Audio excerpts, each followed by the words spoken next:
Hi, welcome to my channel. This video is for a 3-ribbon Christmas bow.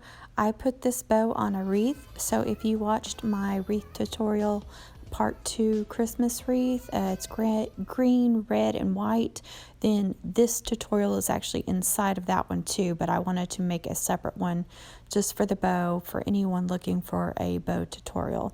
So you can use this bow on a wreath, a lantern, anything you want to.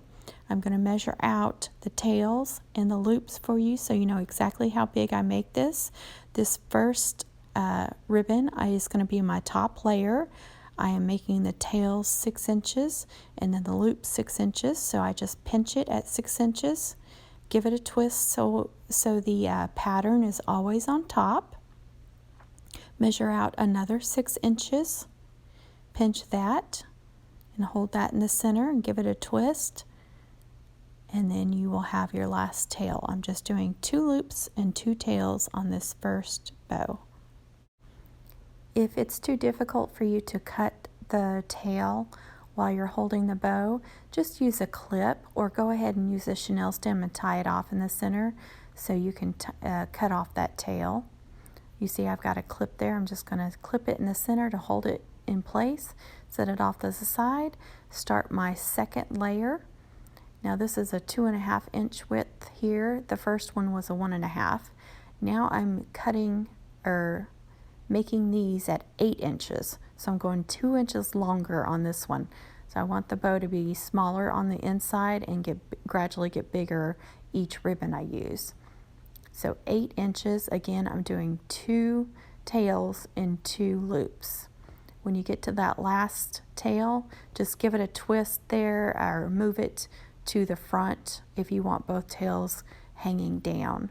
If you want a tail hanging down and a tail hanging up, then just leave it alone.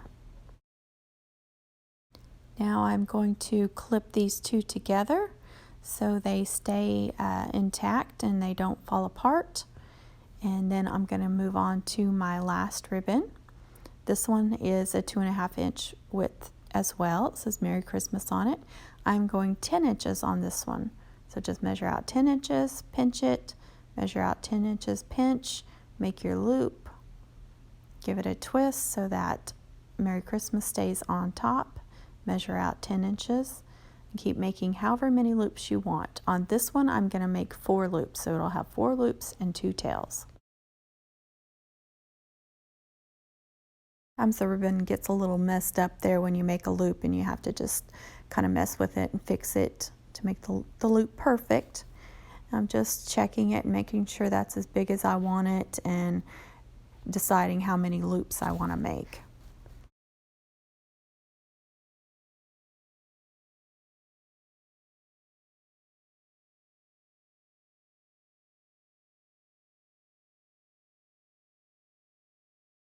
I'm clipping this bow as well because I want to add these adorable bells in the center of the bow. So I'm just taking a chenille stem and putting them on the chenille stem. I want to get them as close together as possible. But I'm going to need to use a separate chenille stem to tie off the bow because when you do multiple bells like this, it's going to be really difficult to tie it really tight.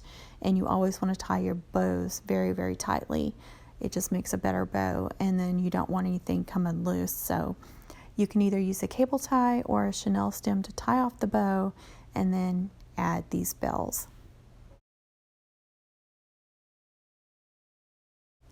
Just stack these together where you want them. Wrap the chenille stem around the center or the cable tie, pull it very tightly, and then give it a couple of twists, and you should be good to go. Should be nice and secure and tight.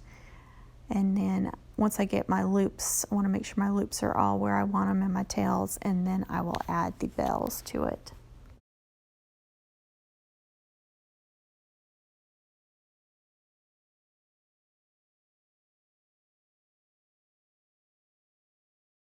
Same thing with this one, you just wrap it around the middle there and then give it a couple of twists, pull it tight and give it a couple of twists.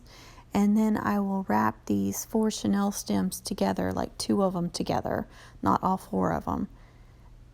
One of the green ones, one of the red ones, one of the green ones, and one of the red ones. They're on top. That way, when I go to attach it to a wreath or whatever I'm attaching it to, I only have to worry about 2 chenille stems to attach.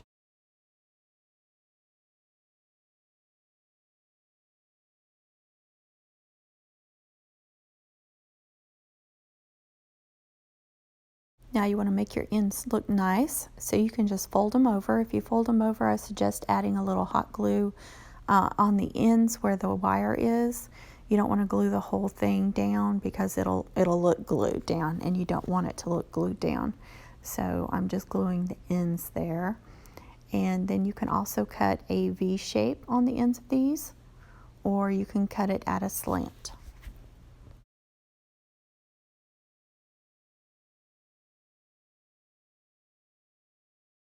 Just fold the ribbon in half there where the wires are together, and then cut it at an angle. So you want to cut towards the center of the ribbon, cut upwards, and then you'll have a nice little V shape. There's another one where I'm gluing it down. See where I'm gluing just the wires. That way it doesn't look like it's glued down. And here's what it looks like. All of them are done. It's a close-up of the bow. Look how cute that is. There's the ends. And here's a picture of it on the wreath. Okay guys, that is it. I hope this video helped you make a pretty bow. If you have any questions, please comment. Don't forget to subscribe, tap the bell for notifications, share, like. Happy holidays, everybody. Be kind to others and be kind to yourself.